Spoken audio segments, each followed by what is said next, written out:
I want to share a good story on that same question.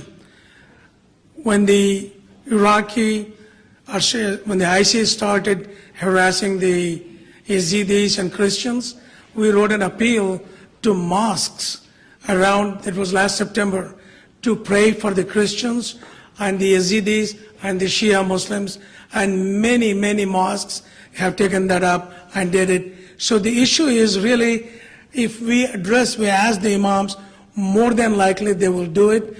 It is that we have not asked. When we start asking, things will start changing. And that is the first step. Thank you very much. We'll take one more question and wrap it up. And please don't forget the evaluation form. One more question. Catherine, you have a question? Yes, sir. Please. Well, we hear a lot about coalition building and telling the Muslim story.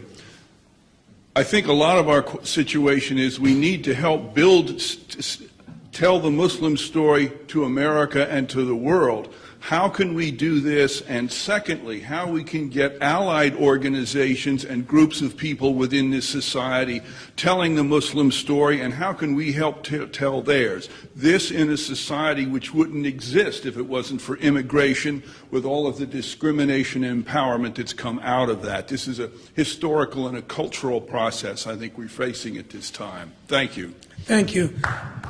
Professor Sherman Jackson had written something very profound to address that issue. He said, Americans are apart from American story. We have still not being a part of this story. What he means is, if there is an issue like 9/11, people would sympathize with us out of sympathy or out of a legal requirement, but not out of humanity, not out of connectedness. That connectedness is missing, and which, inshallah, we're going to work on that connectedness. And also on the media side, we are going to write a lot of op-eds, a lot of articles in different newspapers to tell our story.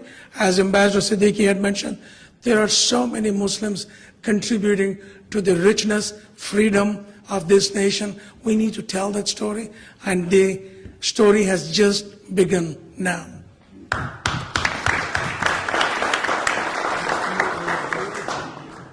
We will take one more question.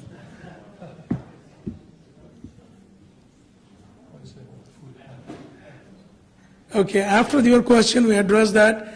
We have food, snacks, we'll just do the fellowship thing. Okay, thank you very much. My name is Reza Ghafourian, and boy, you have a lot of work to do. Join us. Yes, sure, absolutely. Just a clarification question. You're calling your organization as a representative of moderate Muslims, and how are you defining moderate Muslims? Thank you. It's a good question. A moderate Muslim is somebody like moderate American, moderate Jewish, moderate Christians who want to get along with everyone, live and let live. These are the ideals of a moderate individual, no matter what it is. Again, to quote Prophet Muhammad, we are supposed to be moderate, not go to the extremity of spirituality or extremity of materialism. Somewhere in between, God has given us a life to live and enjoy, as well as think about doing good to the human beings or fellow mankind.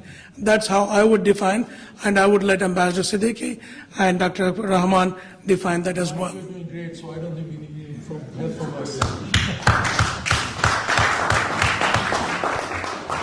Thank you very much, and that concludes our session.